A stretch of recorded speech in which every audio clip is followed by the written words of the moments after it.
That's happening. My name's Giselle Wilkinson, and I'm just going to basically give a little bit of a background and some framing for this particular topic. My own experience is that I've been focusing on both housing and climate change for a long time. Housing back into the mid-1980s and climate change basically since the beginning of the century.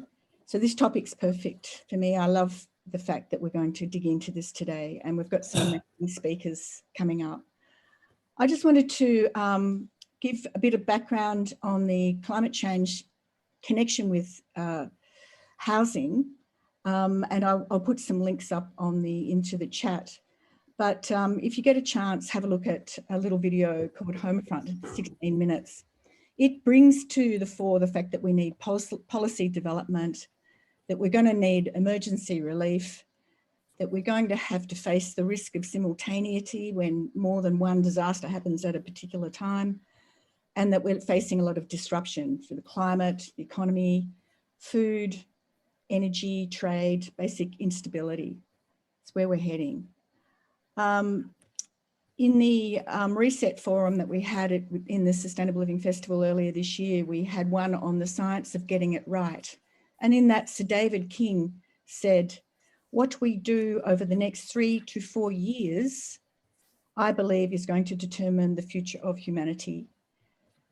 So this is actually letting us know that in terms of priority, this is where we have to start to focus on a very short time frame and a very high priority.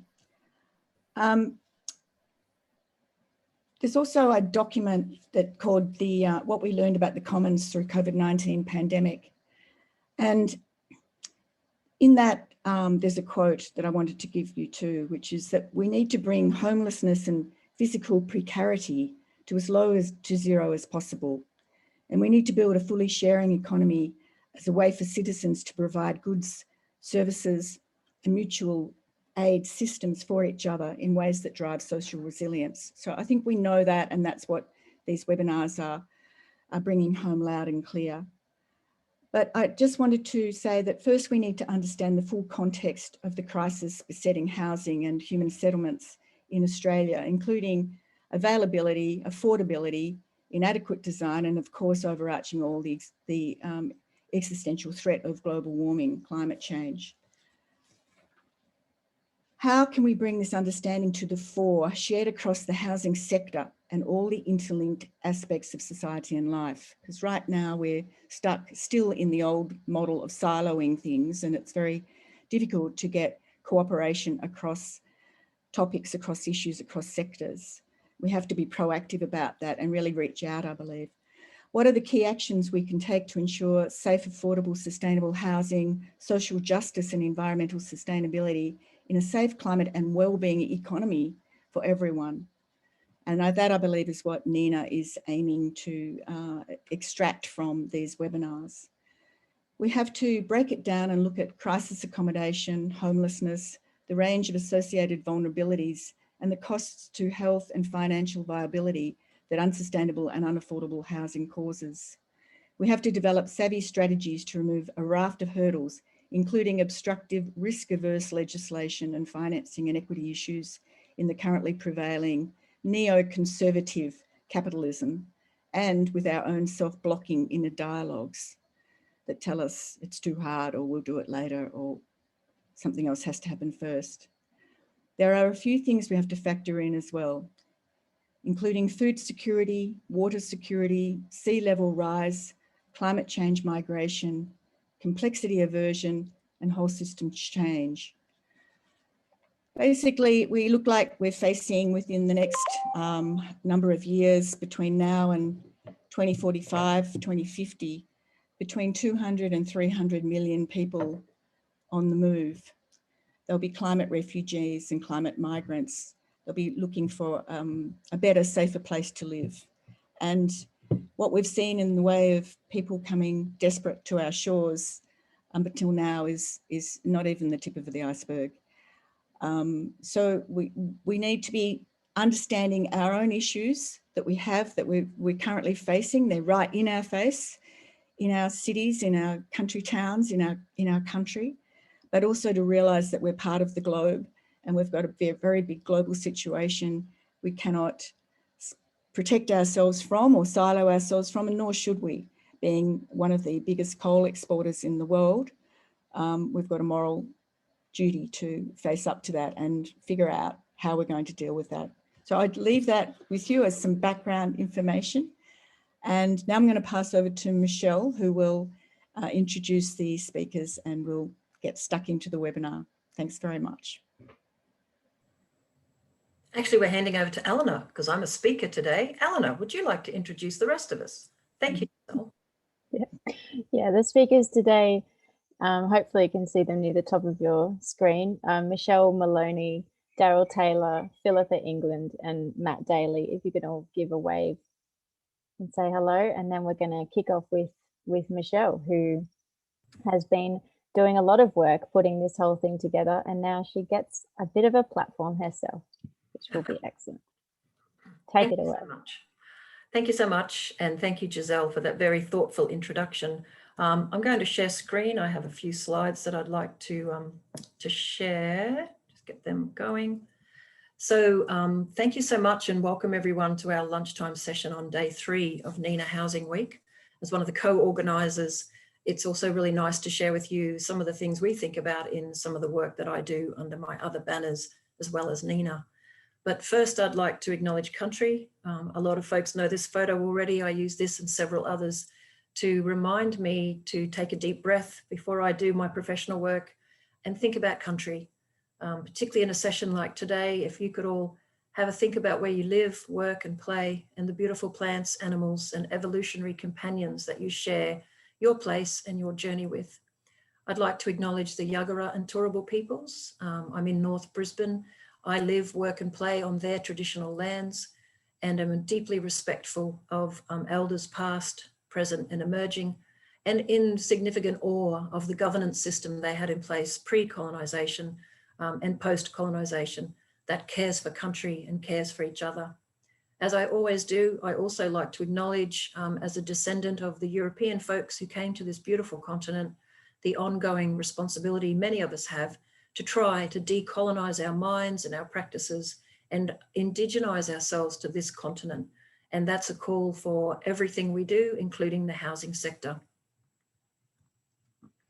So when Eleanor and I were putting together the program for this week's NENA Housing Week, it was really important to me that we had at least one session on sustainable housing. The question we pose is, how can we ensure safe, affordable, and sustainable housing for everyone? But my question is, what do we mean by sustainable housing?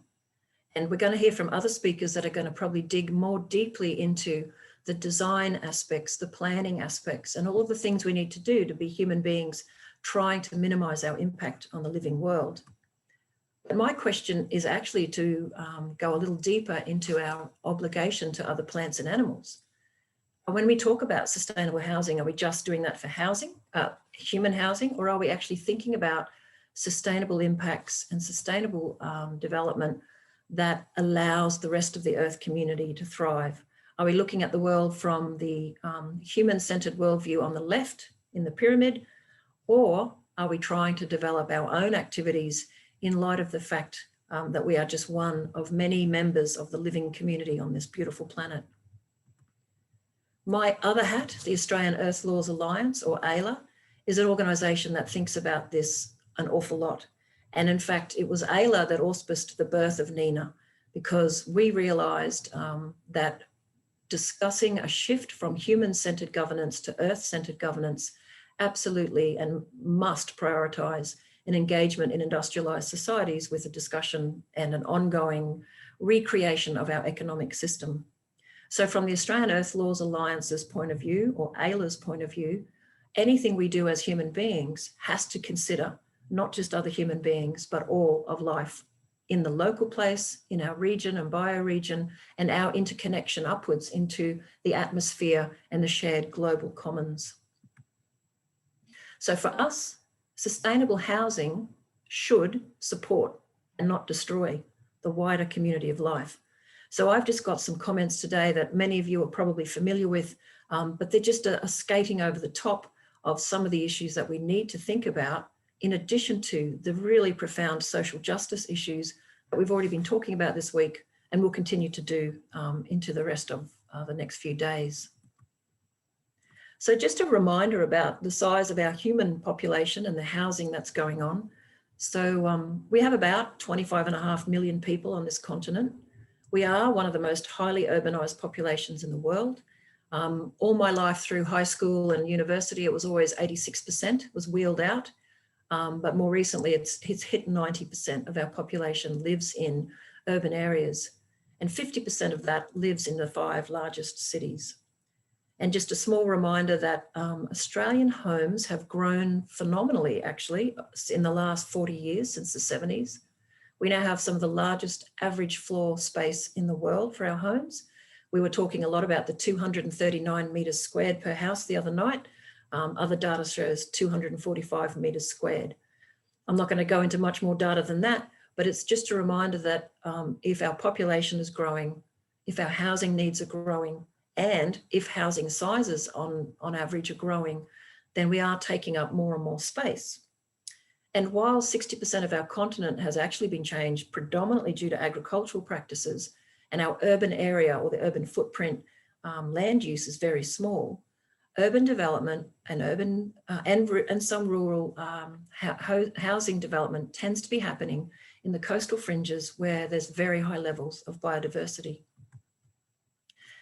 This map shows vegetation loss since 1788. So the image on the left is actually a map that shows at a very, very high scale all of the different vegetation that was in Australia upon the colonisation by the British Empire.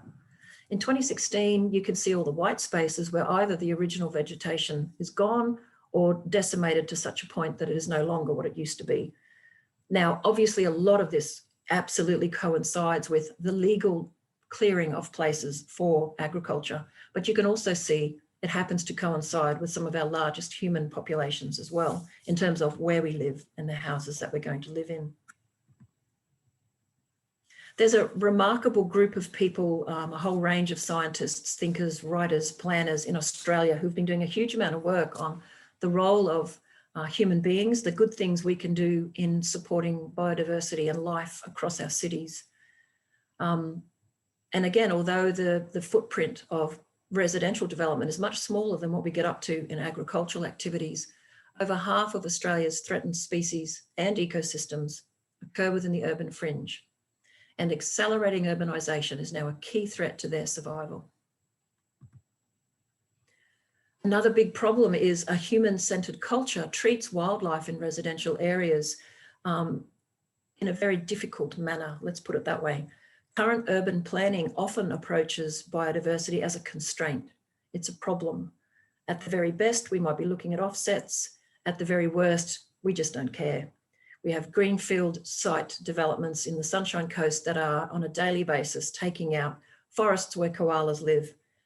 It's quite remarkable that in this day and age, the land clearing for residential development is still quite heartless and causing a huge problem. And it is a poor solution because it fails to provide nature in places where people can also benefit from it.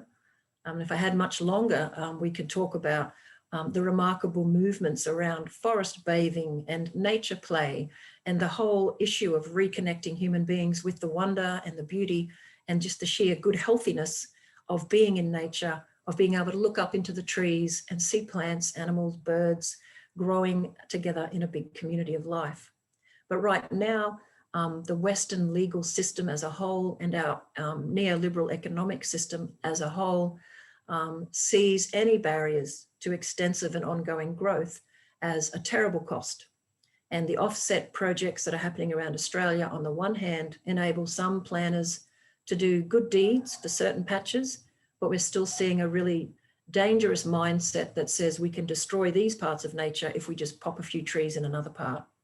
So our overall view and attitudes towards what wildlife and nature is a whole nother topic. AELA runs workshops on the kind of the separation mentality inside Western cultures, the way we do tend after 2,000 or 3,000 years of seeing ourselves as separate from nature and all of the impacts that makes. and we offer ways to help people of all professions think about reconnecting with life around us, understanding the science of interconnectedness and understanding the impacts of our planning and governance decisions, whether it's housing, building roads, tunnels, agricultural practices, etc. So there's a number of things to note about the residential housing world. And certainly it's been proven that low density housing, which is hugely favoured in Australian suburbs, is definitely one of the worst ways to manage biodiversity. So if you want to find an optimal way to get rid of life, this is a pretty good way to do it. Clear out all of the pre-existing trees, plonk in houses with no yards, make the houses really big, make sure that they all need tons of energy to run their, electricity, air conditioning in Queensland, heating in other places, and then ensure that there's literally no yard left to put a few trees to reconnect. So these kinds of expansive low density developments, I'm sure if you've ever driven through the older suburbs of Sydney, you'll see many gardens with trees and bushes and life. You go into a lot of the new areas in any city in Australia, and you would be very hard felt to find anything other than perhaps a few surviving earthworms, cats and dogs. These kinds of developments are a death knell for the kinds of biodiversity that continue to support us as human beings. I think I'm just about out of time. There's been a lot of reports, and I just wanted to respect some of the really amazing experts that I look up to, Jessica, Hugh, Richard, and many others. They look at studies which of course find that birds are plentiful in cities that have mixed areas of intensive development with open spaces. They look at the construction of wildlife corridors, ensuring that there are interconnected patches of country so that where the animals are left, they can in fact move the way they should move to find each other, to mate and breed and live and give us joy. And so really to just sort of wrap up a little bit, what can we do to care for the Earth community inside the other housing crises that we think about? I'm fully aware that for most people, the day-to-day survival, if you're homeless or if you're struggling to pay the rent, you're not going to be able to make a lot of decisions about supporting other parts of the living world. But there are certainly huge numbers of decision makers and wealthy developers who should be required to make those decisions to ensure not only that humans have healthy, affordable, sustainable housing, but the plants and animals who are older than us in evolutionary terms and live in this place and were here before us can continue to live here with us. There's some remarkable and wonderful literature on how we can change the way we plan cities, change the way we value the living world. And I don't just mean ecosystem services. I do mean ensuring that people, local people, are able to have a greater say over the priorities in their area. There's been some work on that and some tools developed by the research team in SEED. Obviously planning for green spaces, interconnected habitat, focusing on using and reusing inner city areas that perhaps need a little bit of development, whereas going out and taking out greenfield sites is not the way to go. Thinking about higher density housing, but of course, if we have higher density, we must also have more green spaces and public parks, and build in support for wildlife. There's a huge amount of work done, just as there's heaps of work that's been done on how we integrate energy efficiency and renewable energy into our homes and residential developments. There's also been work on how you could set up existing houses to support the living world in a non-annoying way. And all of the wildlife corridors, tunnels, underground pathways, overground ways does support the living world as well. So I love this loony cartoon because it's a reminder that it's the things that grow and the things that live that actually support human beings and give us happiness. And rather than focusing purely on the economic costs of things, we should try, as we are within AELA, to transform the value systems in our culture so that we don't just have developers allowed to cut up blocks in such a way that is really, quite honestly, unaffordable for humans, kind of a miserable existence for humans, and also a desert for biodiversity. So that's pretty much all I wanted to say. I guess I just wanted to frame today's discussion around sustainability as making sure that as human beings, we do remember with some humility that it's not just about us, we suffer and we're having problems, but it's not just about us. The number of little ringtail possums and brushtail possums I see dead on the road in Brisbane makes me weep. There's so much more we can be doing to supporting our creatures, but we can really only do that if we actually support our human beings to feel confident, comfortable, and secure enough to look beyond their immediate emergencies and care beyond their own yard. So that's it from me, and I'll stop sharing, and thank you so much. Great. Thanks so much, Michelle. That was excellent framing, I think, as well. And because we get too bogged down in talking about housing without talking about more of the contextual elements that bring so much to our lives and to the lives of every other creature on the planet. Next, I have Matt Daly. Is that right? Thumbs up. Excellent. Take it away, Matt. That's what I was expecting. The host needs to enable screen sharing.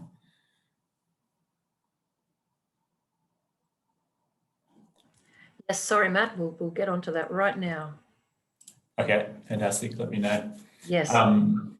So just as a quick introduction, I'm a sort of interdisciplinary researcher looking at sustainability, sustainable consumption and housing systems and the built environment. It's my kind of areas of interest and passion. I'm currently working at the University of Wollongong and also a board member of Co-Housing Australia. I'm going to talk to you today about, here we go. You could share now, yeah.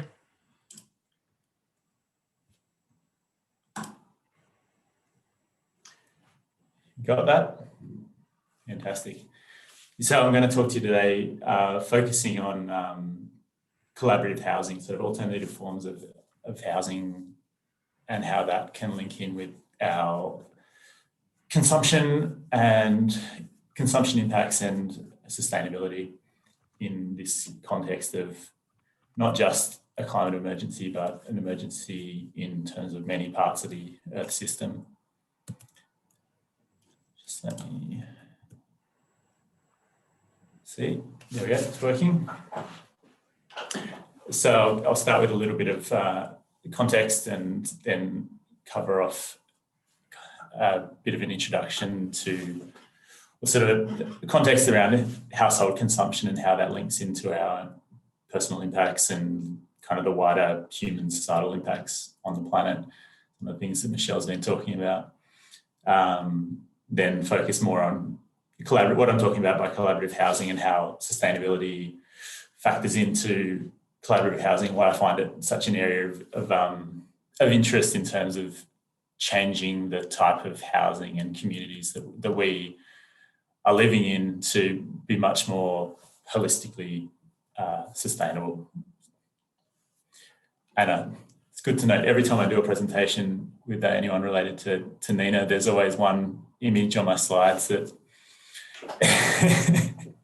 somebody else has been used in the same presentation group. But thankfully it's a different image each time, so that's even better. So this is one of my go-to framings for the various ways that human society is putting pressure on the planet. These researchers have classified 7 different planetary boundaries and kind of ranked where, or come up with a rating of where we sit in terms of exceeding sustainable boundaries. And you can see the dotted line, quite small circle in the middle, that is what they classify as a sustainable limit for the planet, and we're exceeding it in a number of areas in terms of nutrient flows with phosphorus and nitrogen, the biosphere integrity, land system change and climate change, which is probably the one we're most familiar with, but looking at this is actually not even the one that we're most over exceeding our planet existing safe operating space for the planet. And we're in a place where there's a real lack of leadership from anything resent from our governments or bigger organisations, which unfortunately, places shifts some of the burden to us as individuals or communities and grassroots networks to start trying to create that change, to make the change that we need to do in the next 4 to 5 years, as Giselle was talking about earlier, because the leadership isn't there. And one of the framings that I always use when thinking about our own consumption impacts is the ecological footprint, which I'm sure most people are familiar with to some extent, with the idea that everything that we do, our consumption practices have impacts that spread much wider than just our own, personal space. And the fact that you can see here that if everyone in the world consumes in the way that the average Australian does, we'd need 4.5 Earths to provide the resources and kind of Earth services to support those lifestyles. And I think this is, it's obviously a real troubling situation, but in some ways it does, it's empowering in some ways to think that actually all of these consumption impacts, a lot of them, majority of them actually are driven by decisions or practices and the way that our household and our personal lifestyles interact with these wider systems. And you can see here that kind of researchers looked at what percentage of impacts of consumption can be ultimately traced back to the to household consumption, with over 65% of global greenhouse emissions being linked, and the majority of land, water and material use impacts being linked back to an end driver of household consumption. And this has led to kind of picking out another 3 priority areas in terms of where our household consumption impacts linked to wider impacts in the Earth system. And the table down the bottom right there looks at kind of impact and influence of private households to say, well, here's areas that work can be done individually or as communities to try to change our personal impacts, but change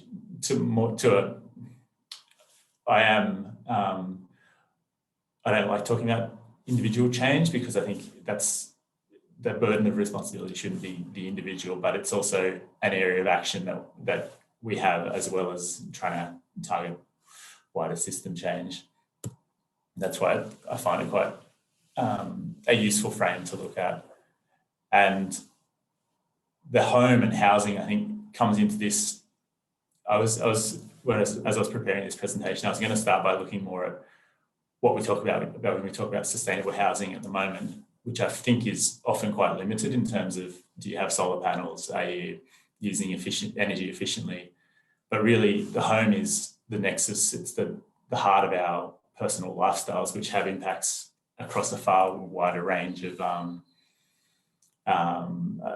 issues than just energy consumption in the home. There's, where you live has impacts on how you commute, how you transport around, what your personal mobility. It has impacts on water usage and that side of things. It's the place that you cook. It's the place that you are based when you're getting your food. So it has an impact on, and a place where you could potentially grow your own food. So it has an impact on your food consumption. It does have the type of house you have, the size of house you have, whether you're building a new house or using a house that's been around for a long time, all have impacts as well on kind of our personal footprint and our personal lifestyles. So I think housing is much more than just the house, but it's a crucial part of this whole package of household consumption and lifestyles.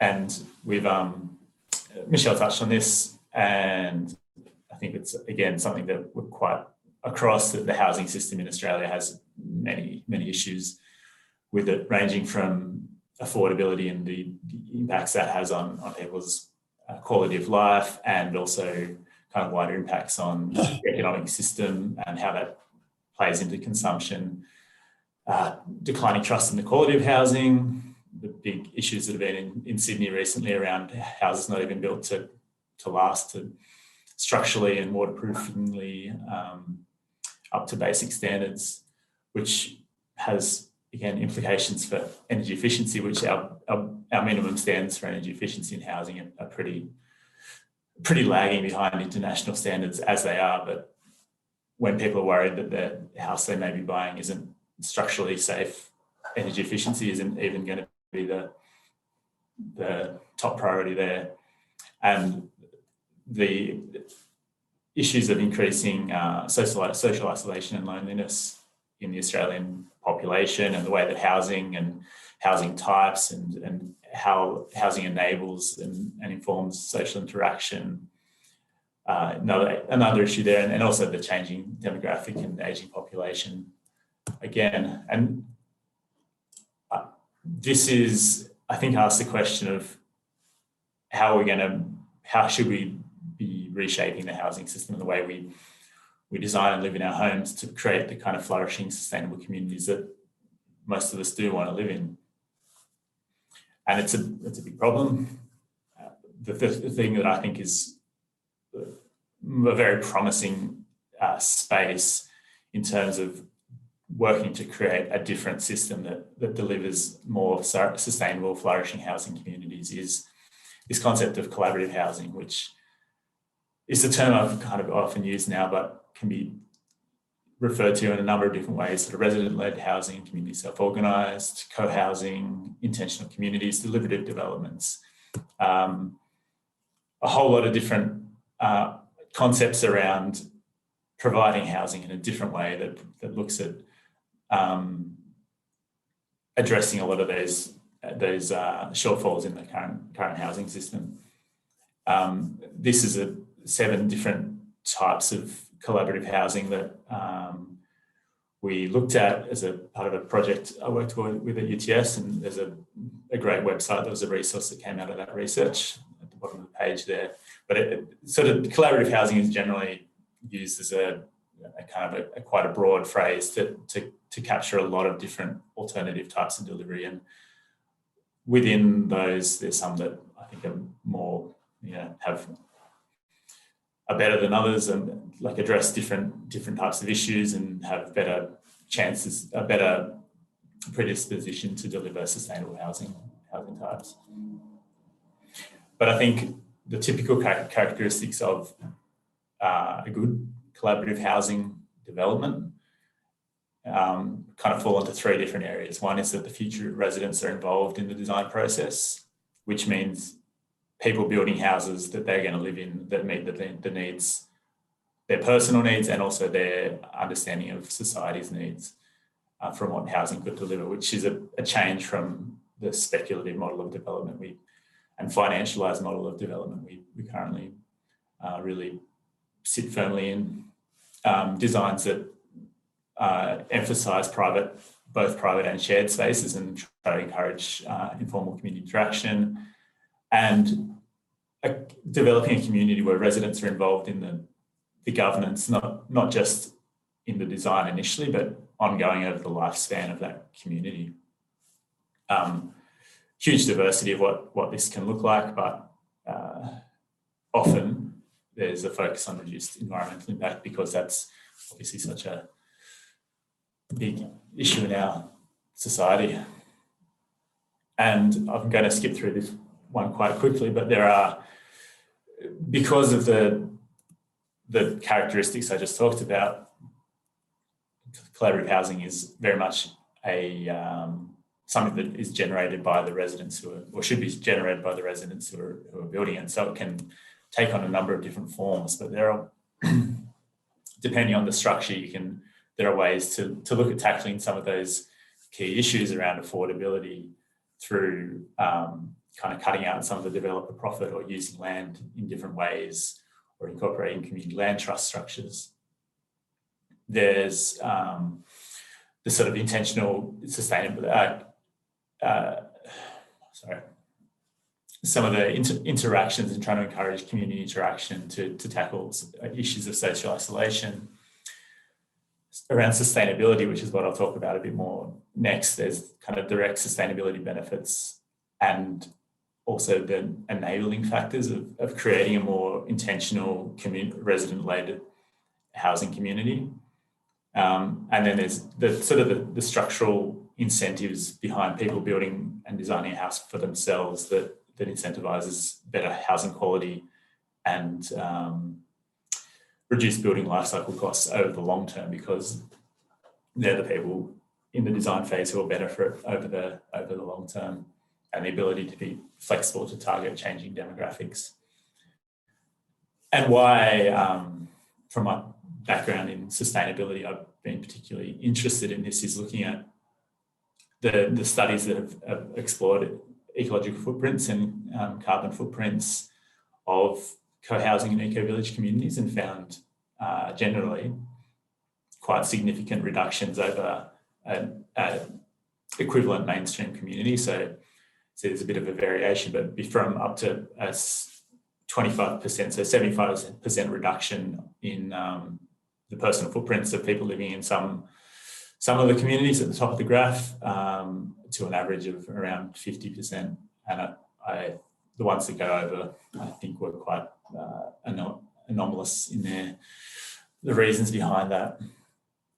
So there's a promise of by changing the way we live in and create our housing and communities, of delivering some significant reductions in our personal footprints. And I think the way I think about it is there's two sort of sides to this. It's around the ways that collaborative housing can enable sustainability on a larger scale, and then there's some more direct impacts that are quite commonly expressed in sustainable communities. Matt, I'll just get you to get to your punchy finish, and then we'll hand over to Daryl. For sure. Oh, sorry, I started my timer 1 minute in, so. No worries. Punchy finish. Some of the key factors here are around creating something with a shared vision at the start that's thinking about how do you want to address these issues around sustainability and other social aspects. The fact that acting at a community scale enables a different type of sustainable technologies and different type of action to happen in collaborative housing. So Narara Eco Village is a good example, with us integrating smart grid and on-site full water cycle management in a way that you wouldn't often get in a community of that type. Plus kind of reflective and ongoing action over the life of the community, not just at the start. And then ways for direct impact through more sharing of goods, sharing of spaces, encouraging kind of pro-environmental values, and sharing of knowledge and values amongst community members, because there is this an encouragement for greater interaction. Great. And finally, I'll just wrap up by saying that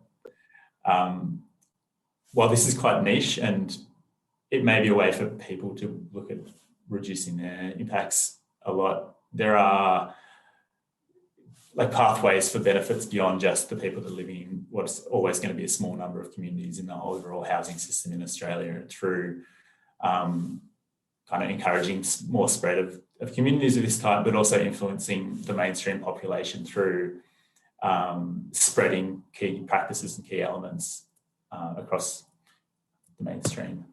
So thanks for that. Thank you. Daryl, go for it.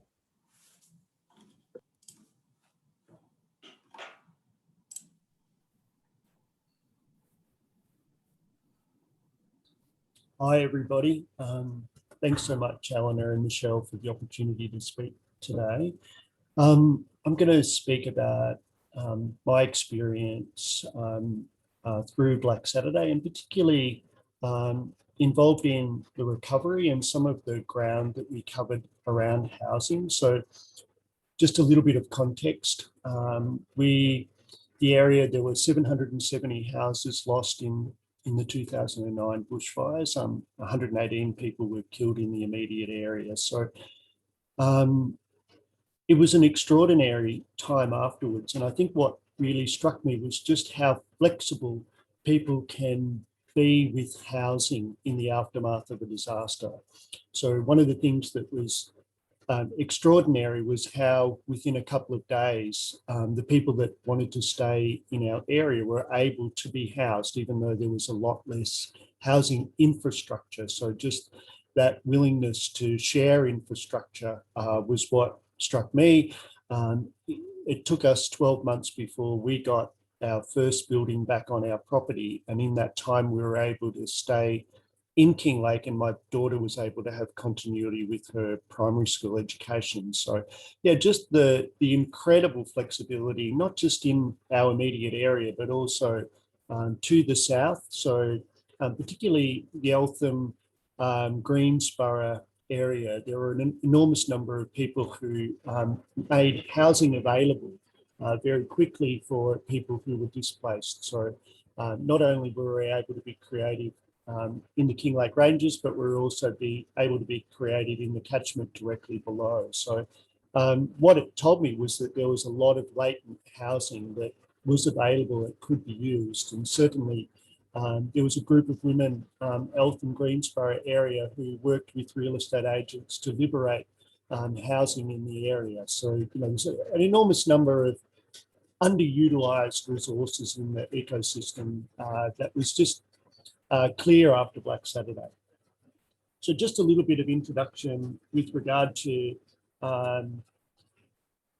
the context within which we rebuild. So historically, there'd been CSIRO endorsed building standards around fire. So a lot of my work in the bushfire recovery and regeneration rebuilding space has been predicated on, you know, what is a safe rebuild? What is safe housing? And so we've had a big shift.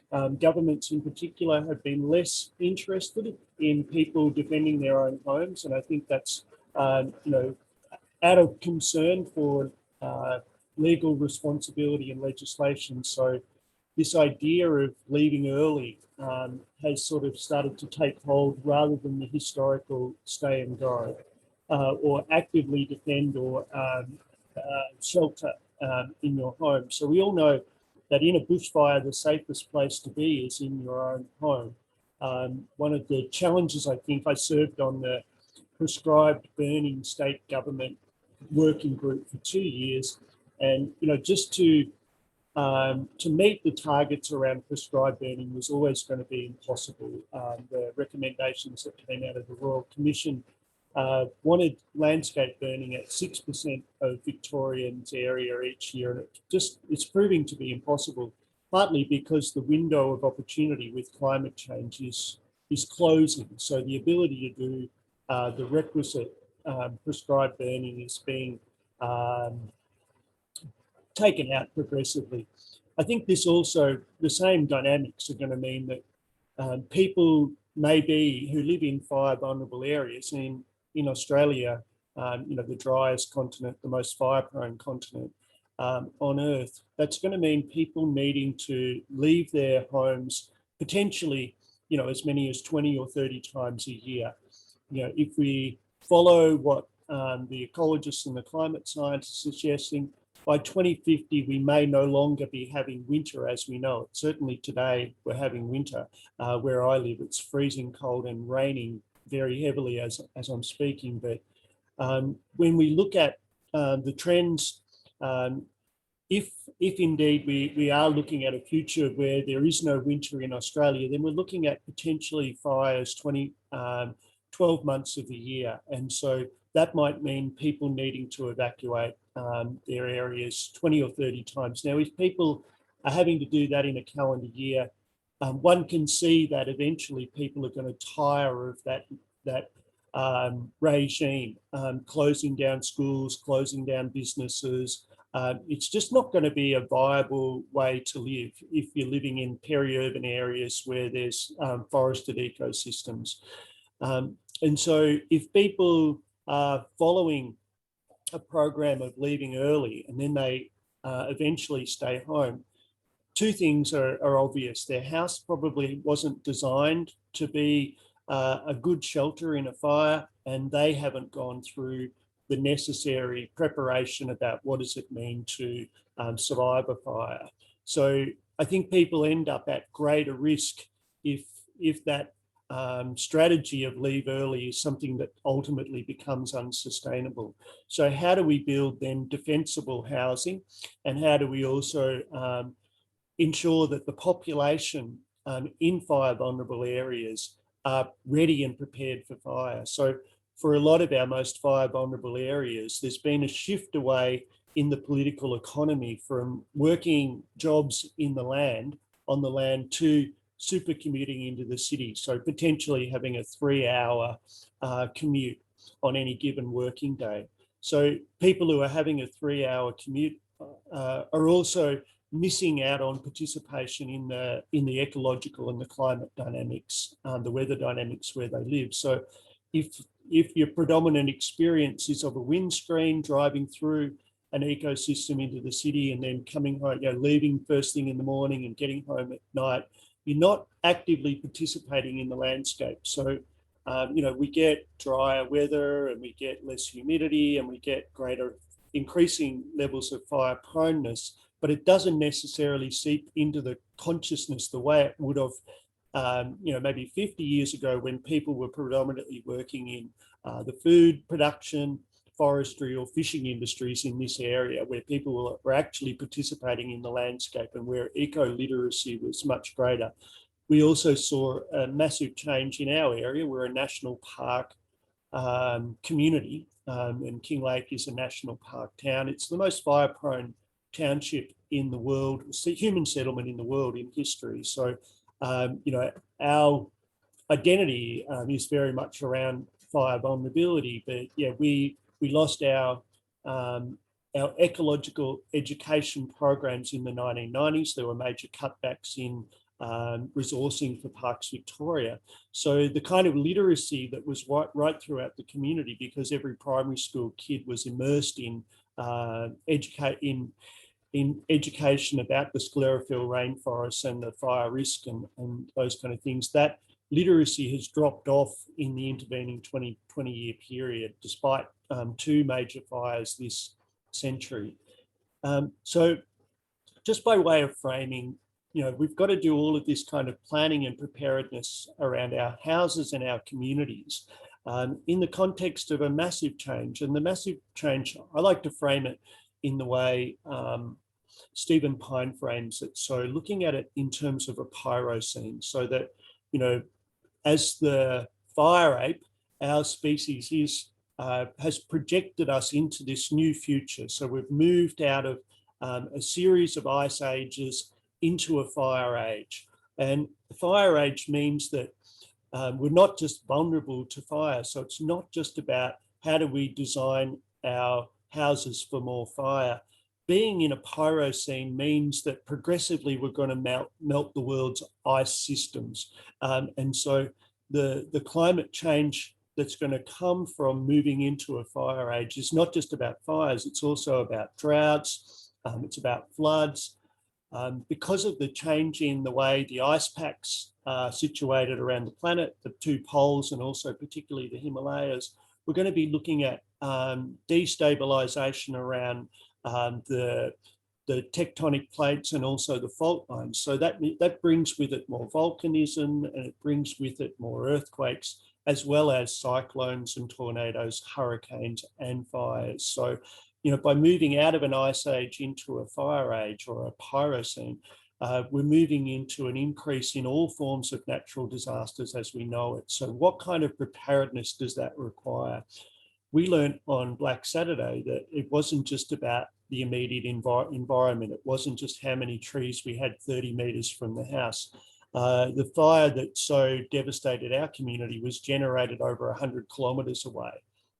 And so that sense of how much we need to increase our ecological literacy needs to extend to whole bioregions and catchments. So where we live, we're double head of catchment. So we've got the ecosystems to the south, and particularly the southwest. So it was a late change from the south that brought a fire flank, turned a fire flank into a fire front that devastated Strathewen, Kinglake West, Kinglake, Flowerdale, etc., where I live.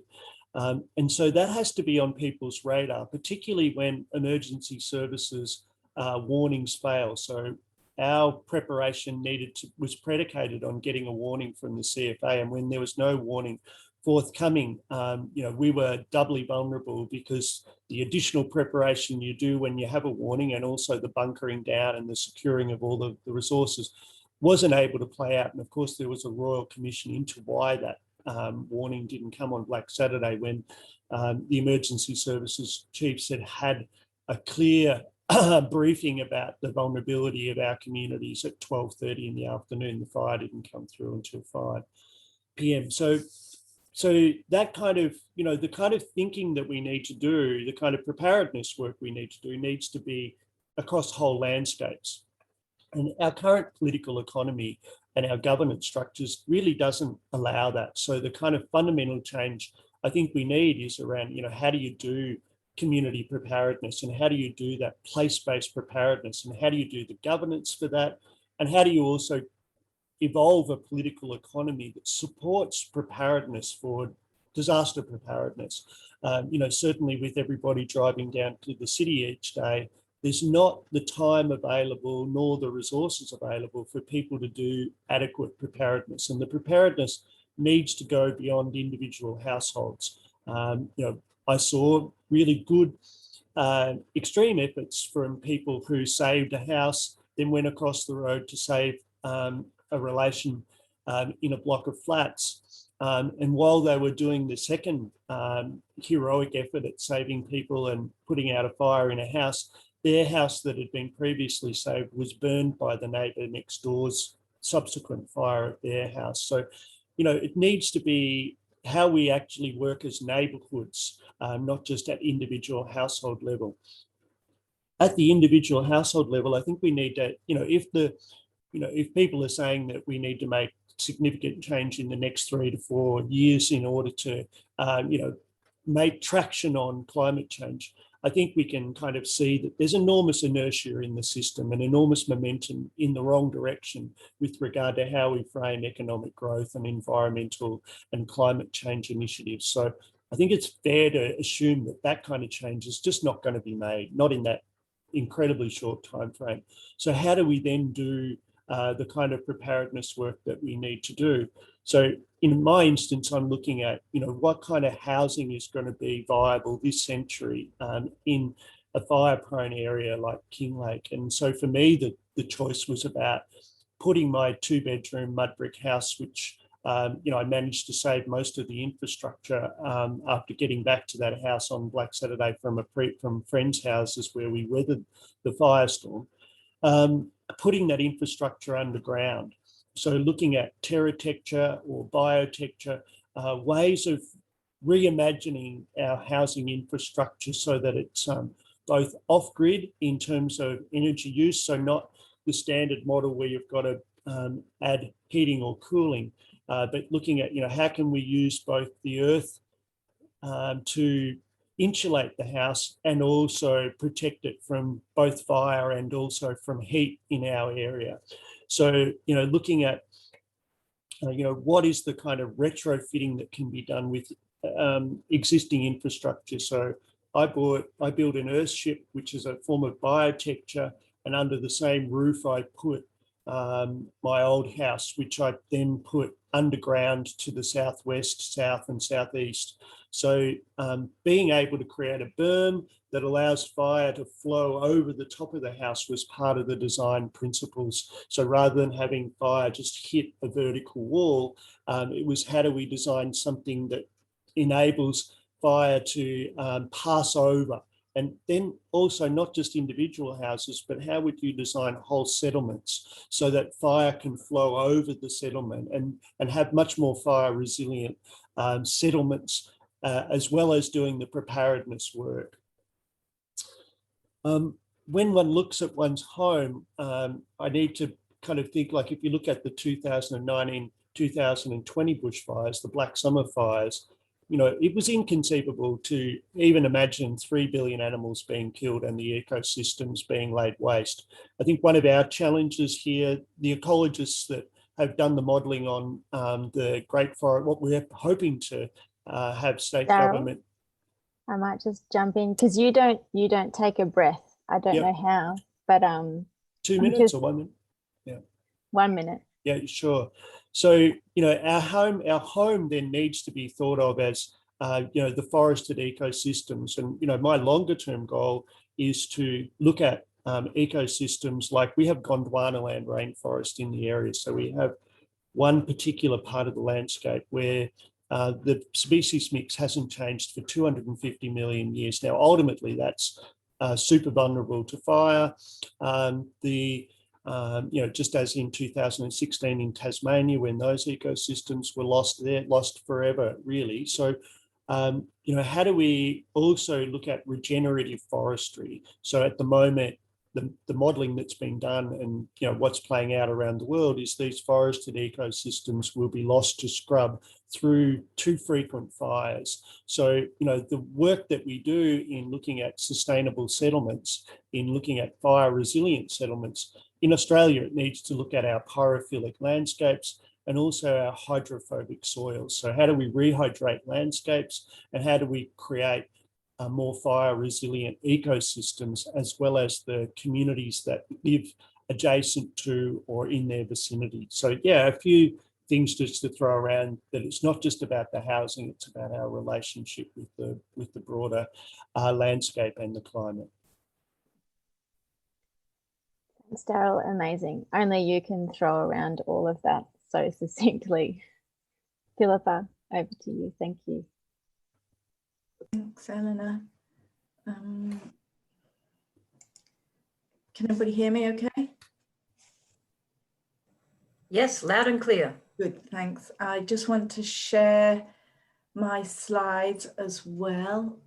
Here they are, that's the one. Okay, I've only got 15 minutes and Michelle wants me to talk about adaptation and mitigation with respect to housing and climate change. So I'll be talking very fast. If you don't, if you want to find out more or hear what I've said because you missed it because I spoke too fast, you can contact me on this email anytime.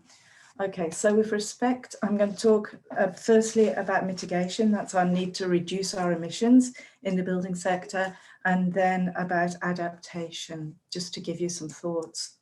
Okay, first of all, hold on, let me see from current slide. Let's go. There we go. Okay. First of all, there's some good news on the mitigation front. We're trying to reduce our emissions here in the way we build and in the way we live in what we build. Okay, since 2005, for example, in Queensland, here are some examples. We've had the regional plan for South East Queensland, which is premised on the idea that we will live in a more compact urban form. We will build up around activity centres where there's public and active transport, and we will allow a green belt around the cities to contain our travel requirements and other things and to reduce our carbon footprint. We'll also be building away from the coast, a lot more into the western areas to protect our fragile coastal lands. So that's been going since 2005 as a kind of framing for planning in South East Queensland. You can see some of the payoffs. Just last year, we finished a Velo Way, which runs from the middle of Brisbane out to the suburbs and is getting a huge amount of use. So if you, you know, once you get that more compact urban form, these forms of transport are viable and very popular as well. Okay, lastly over here, Brisbane City's just recently introduced another green building incentive scheme where you can get up to 50% reduction in your infrastructure charges if you build to a certain standard of sustainability. So here they're trying to incentivize more and better buildings. It all sounds lovely, and this is one proposed development that I think is going to be the greenest in the Southern Hemisphere or something, the developer tells me. There is a catch though, that this incentive scheme only relates to buildings that are at least more than 3 stories. Okay, so what's the, let's see, the results here. This is a very patchy result. So we've got these wonderful, you know, world-class sustainability developments and initiatives, and we all think it's wonderful. But the reality is it's the tip of the iceberg. So for example, that last example I gave you where there's green incentives for buildings over 4 stories. Well, look at what we're building. We're building mostly houses, single and 2 stories. So we're, you know, we're not even touching the business as normal scenario with that. Okay, next slide. So what is business as normal? And Michelle alluded to this. Business as normal, as usual, sorry, is building up our new towns in places like Yarrabilba to the west of Brisbane. So I'm focusing on Queensland here, but I know it's the same around other cities. And that's, you know, tearing down the forest for one thing, to build these settlements that are very, you know, low story, very little garden, as Michelle pointed out. What are the specific sustainability requirements for them? A lot less than the fancy stuff.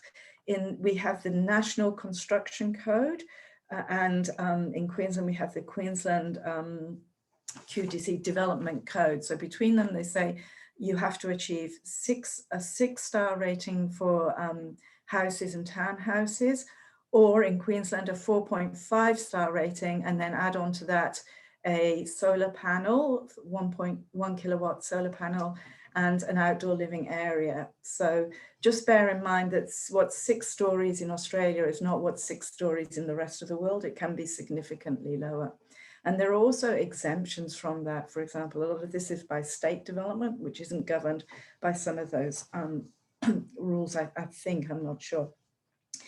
Okay, so if this is business as usual and we're drumming down to a much less ambitious goal, is what I'm trying to drive home in the business as usual scenario, and this lower cost affordability scenario, why are we not getting the movement that we need to see in this area?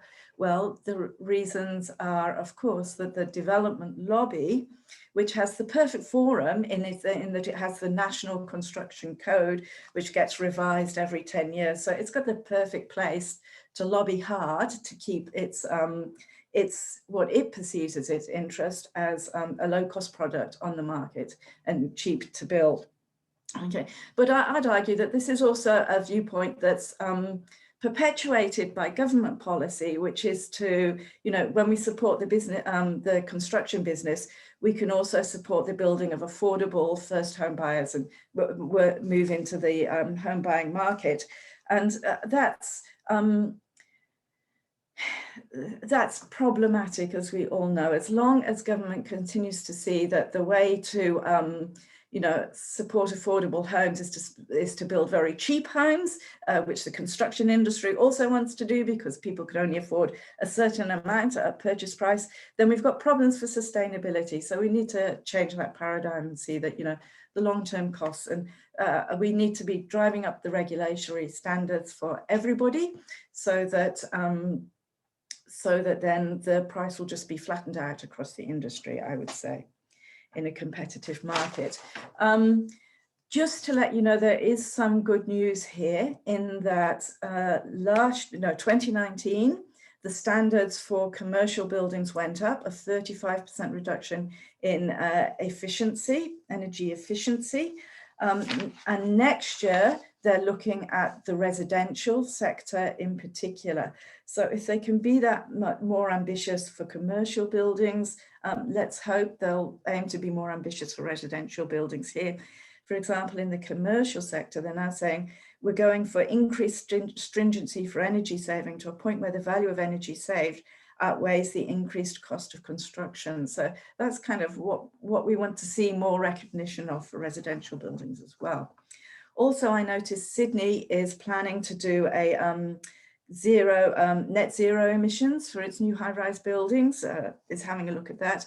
Of course, we're a bit stymied in Queensland because we have in the Planning Act, Section 8 of the Planning Act says whatever's in the building code, essentially, I'm summarising this, is the standard that will be applied, and you can't go above it and you can't go below it. But if you're a council that wants to impose something more ambitious, you basically can't because of that piece of legislation. So that's a bit of bad news there. So anyway, I'm going to move on now. Okay.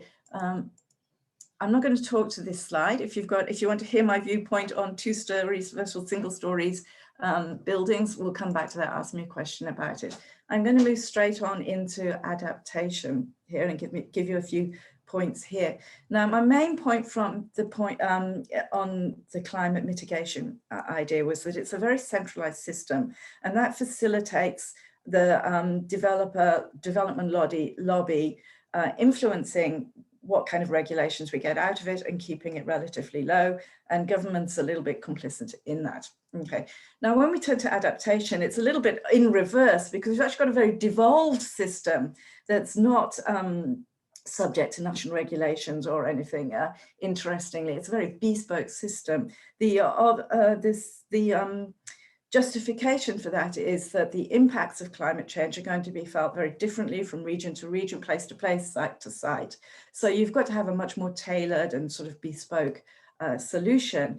And well, there's lots, which means that we have got lots and lots of great work out there, but it all comes down to this kind of thing, you know, guidelines for best practice, a strategy and an overview, and sort of, you know, recommendation documents rather than anything with an awful lot of oomph.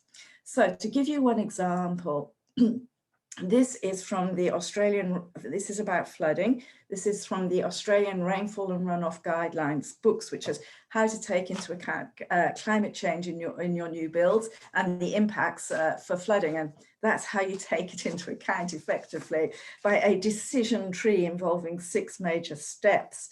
Helpfully, it recommends that you assume, you know, given that there's a huge amount of variation, why don't we go for an assumed increase in rainfall of 5% per 1 degree of local warming is what they're recommending. And then they're suggesting that the minimum basis for design should be the IPCC's representative climate projection of, projections of 4.5, which is the intermediate scenario, assuming a global temperature rise between 2 and 3 degrees Celsius. So why do they go for that intermediate scenario? Because to go for the more drastic scenario, which may well be the scenario we're on, is just simply too horribly expensive to take into account at this stage. So in addition to these kind of quantum leaps in assumptions being made, or guesstimates being made here, you can see that that's only one small part of the process. If you're actually designing a new development to take into account different type of floods, you're supposed to go through all these different steps, such as setting an effective service life or planning horizon, setting a preferred flood design standard, considering the purpose and nature of the asset or activity and consequences of its failure, carrying out a climate change risk screening analysis, considering climate change projections and their consequences, and finally, considering statutory requirements. So that then enables the practitioner to define the nature of the information needed for a particular problem and to reach an appropriate course of action. And it completely loses the rest of us in knowing what's going on, would be my suggestion, you know, whether, you know, necessarily or not. So the, you know, the important thing to notice this is going to lead to significant variations in application.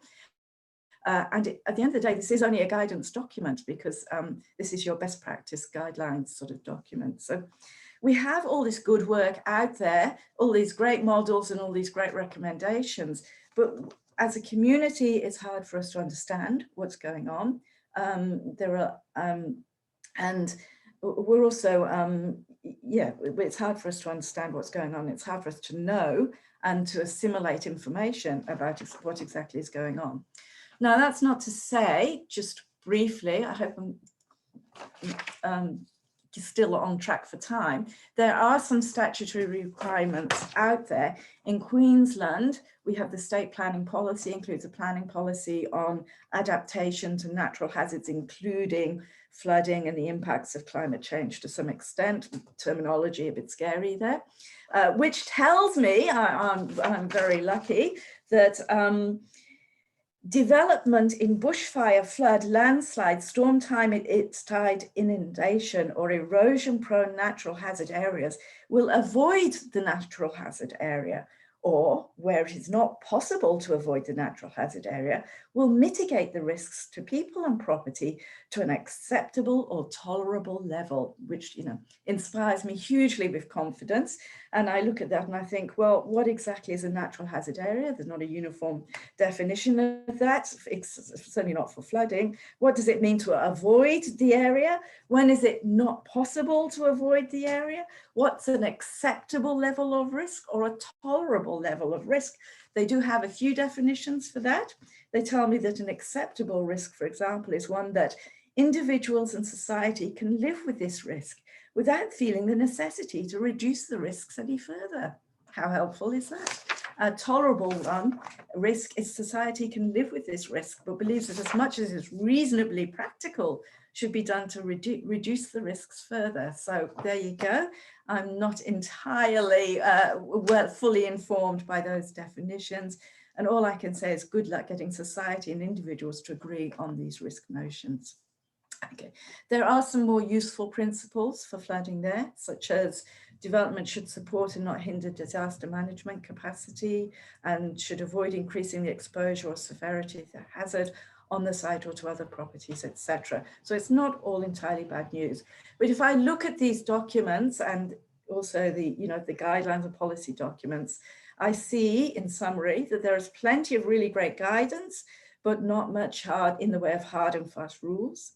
That where rules are prescribed, they include some pretty vague and quite subjective elements. There are always plenty of exceptions built into any of the rules. And this is my, you know, most important point perhaps, is that I'm not aware of any data collection keeping track of what is actually happening on the ground.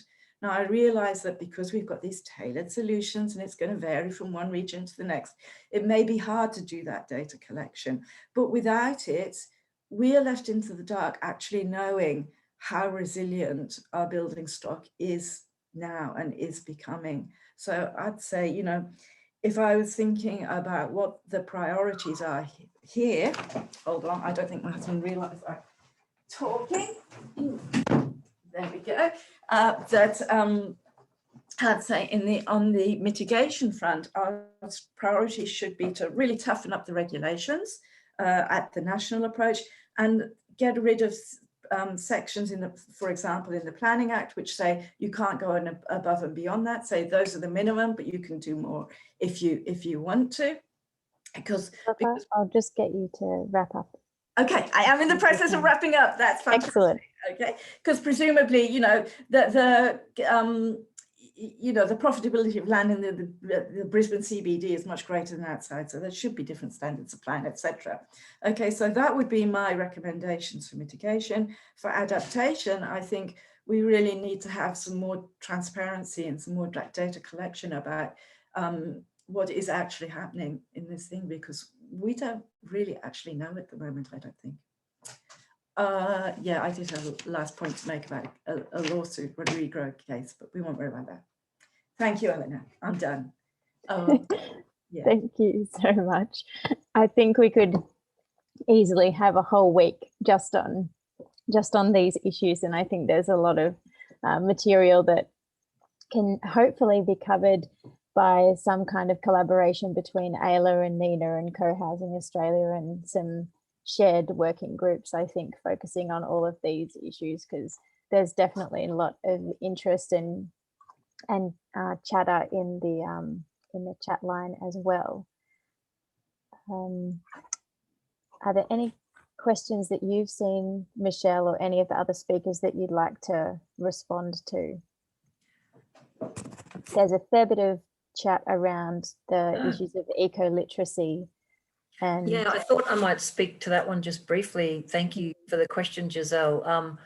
I agree. I think eco-literacy is very important, obviously not just for knowing about nature. And I've been looking across environmental education in Australia, and we've compared to many other places, we've done a brilliant job over the last 30 years, 20 or 30 years, bringing environmental education, scientific knowledge, and even creeping in finally in the last few years, wider exposure to Indigenous knowledge about country and about place. However, Inside AELA, what we're very interested in is that deep relationship between humans and nature. So we don't just want kids to understand how trees work, although that's terrific.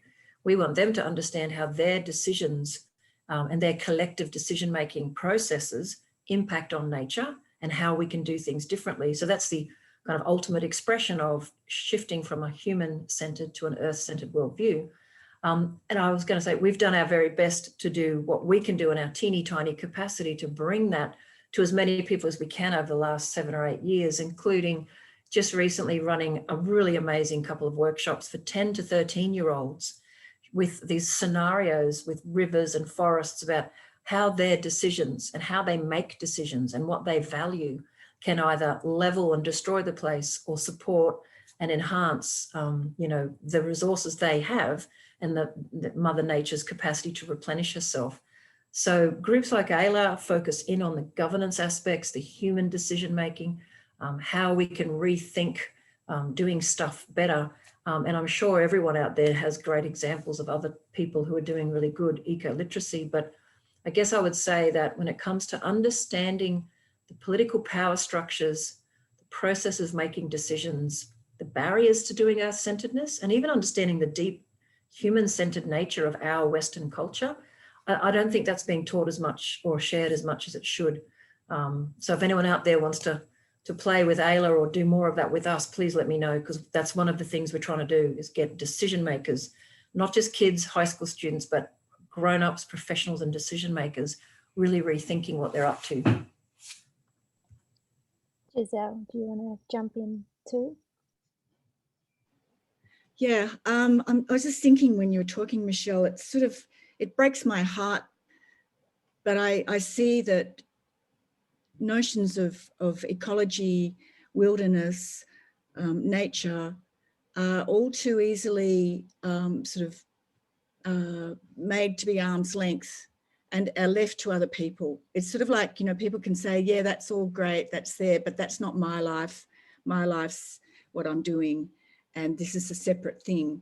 It's that separation, and it's just too easy to put it into a box and say, I'm not an environmentalist, I'm not a conservationist. It's these words, these labels, and really what we're talking about is the biosphere, and the biosphere being, it's humans just being one species in the biosphere, and everything in jeopardy at the moment.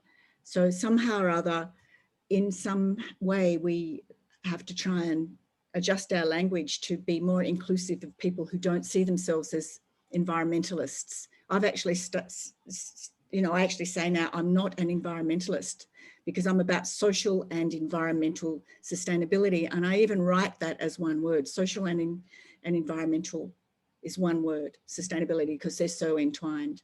So yeah, it's a massive job to try and, shake that new kind of awareness, that wider awareness into us, and particularly when our elected representatives are so patently ignorant of that very thing.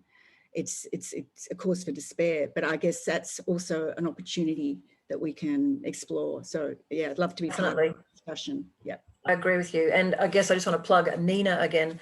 The New Economy Network Australia was founded with a view of reforming our society to be caring for people and caring for place and caring for country, and through economic changes. But it's not an end game to have a better economic system. It's an end game to have a living world that has a future. And bringing eco-literacy and understanding human activities is really important. And there's already a ton of work on deep ecology, connectedness. Oh, I see Claire's writing about that very thing, and it's wonderful. But what I've always loved about Earth jurisprudence, and why I've built AELA around some of those initial critiques, and now working with Mary Graham and Indigenous friends on the deep understanding of governance itself, how we organise. It's not just the glory of the tree, although I think you all know I'm a bit on and love the glory of all of nature, but it's really about understanding ourselves and working out the impacts and how we make decisions. And that is definitely something that's not made very explicit in our system. It's all about competing and individual achievement rather than how do we work together effectively. And that big S word that the Westerners aren't so good at, sharing. How do we do that stuff? So, enough. That is incredibly inspirational. It's one of my most favourite organisations of all time. Full marks to Michelle. Oh, thank you. It's lovely. I really appreciate it. We certainly had lots of chats around the challenges of consumption, and that our housing has become a central part of that narrative, and that we fill it with stuff and that it costs us a lot of money. And so I'm wondering from Matt and Daryl if you can also add a little bit more around that shift towards that more collaborative approach and sharing. Is Matt there? So yeah, I mean, what I'm trying to do on my property is to showcase how to build underground, and also how to showcase building underground together. So it's been a project where about 300 people have participated. So we've done a lot of skill building around using natural building materials and using cost-effective ways to do it as well. There was a few questions about how much does it cost to retrofit to put underground. Yeah, really, you can, if you don't use the dominant model, you can build housing much cheaper. There's no doubt about it, but you've got to be able to, like we do it as an education process, so people come to learn and participate and grow skills. So, you know, very much away from the industrial model to a much more collective building model. And the other thing that's been heartening for me, just coming out of another week of lockdown in Victoria around COVID, has just been how we've turned to one another in our neighbourhood over the last 12 months. And that's been a massive change from evacuating at sunrise and not coming back until sunset. And just the level of collaboration that makes possible, not just around the collaborative household, but the collaborative neighbourhood. So it's been very exciting to be involved in all sorts of international networks using online platforms, etc. And there's no end of things one can participate. But the grounding of working with your neighbours to look at collaborative outcomes that decrease the cost of living and increase the time available to do the retrofitting, it's pretty much impossible to do the retrofitting that's required if everyone's working full time and elsewhere. But, you know, if we can shift the way we change our expectations of each other in terms of luxury, and also, you know, do that kind of degrowth or kind of much more humble models and much more sharing models of housing, you know, then there is a huge opportunity to do appropriate retrofitting as well that will protect people, you know, so that the home can be a viable shelter. So yeah, just how those different things integrate, I think, is critical. So we're really looking at, you know, devising a community economy approach within our neighbourhood, you know, just basically working with 40 adults and a bunch of kids around, you know, what are the skills that they offer, you know, how can we do a lot more active sharing in terms of produce, how can we do a lot more active sharing in terms of labour. And these are big shifts, but I don't think our economic growth model is going to be sustained very long at all. So, you know, it's kind of looking at Depression era skills. You know, what can we learn from the 1930s that might be relevant in the 2030s? Yeah, I think it's also linked into the concepts of the consumer society and, you know, consumption around consumerism around a way of a concept of living a better life and improving well-being is sort of in popular culture linked with having more stuff and doing more things. And there's, you know, it's not necessarily the case that, you know, the things that make us more satisfied and happy often can be done through, like, achieved through forest bathing and work, you know, sharing with your community and filling your cup through different means which don't involve huge damaging levels of consumption. And I think a lot of the stuff that a few of us are talking about kind of link into that underlying idea that collaborative housing can be a way to change your thinking about a whole lot of stuff around your lifestyle, around what it is that gives meaning and purpose and happiness in your life. And it comes back to these kind of big conceptual ideas around what's the economy for, and what do we want to, where's society pointing, and how do we live well without damaging the earth. That's kind of the underlying space that I'm coming from, and I talk about these kind of things.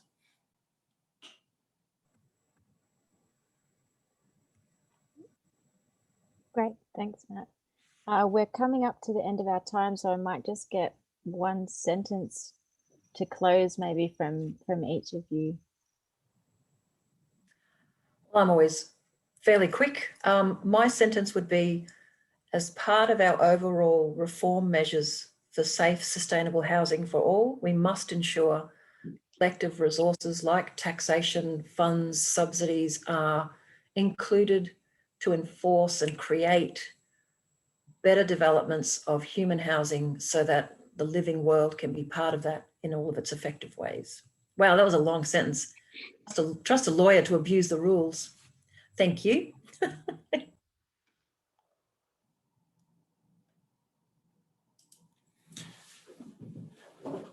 It's a tough challenge. Look,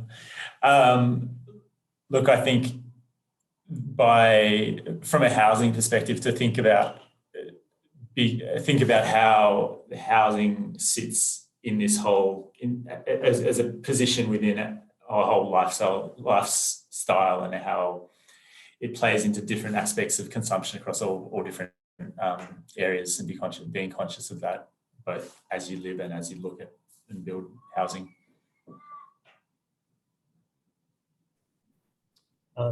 Yeah, I think if we think about housing as a subset of neighbourhood, and look at how do we empower neighbourhood governance. We wrote a piece after Black Saturday called Place-Based and Community-Led, and that was essentially about subsidiarity, and particularly in Victoria, because we've amalgamated our local governments, really people don't have a sense of local governance to the same degree anymore. So how do we recreate that local community, political economy, and local governance decision making?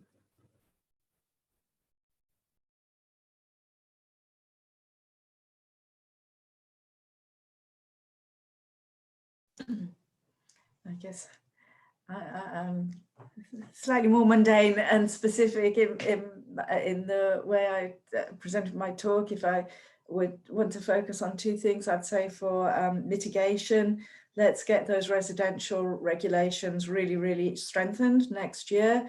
And for adaptation, I'd like to see a lot more transparency about what actually is transpiring, especially in new developments. What are we really getting to? If I can have one comment too, I just think that from a high level point of view, in my opinion, if we don't resolve climate change and reverse global warming, then pretty much every other issue and every other concern is going to be moot. That's how I see it. So I would love to see us become really collaborative and come up with something that is sort of high level that we can all sit under, that also allows us to do our specific work within that. And just like the accepting the climate emergency became a meme that got shared around, but we need something that's also not just about frightening people, but it's also about inspiring that change can happen and we can collaborate to make that change happen, whatever it is. So I don't know what those words are, but I would love to see us be collaborating across all these different sub-issues, which are also big in their own right, and then see if we could put that at the end of all our email signatures or something like that. That sounds good. Everyone always says such bad things about peer pressure, but I think we can harness it for good as long as we're all looking like we're having a lot of fun.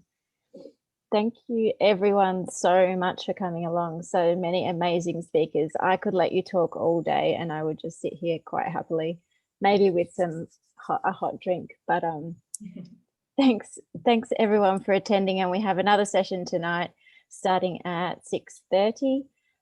So please join us again then, and we will certainly be in touch, because I think that there is enough fodder for this conversation to go near and far. Thank you. Thank you, Eleanor. Thank you, everyone. you. Bye. Thanks, everyone. Very interesting. Thanks and bye. Thank you.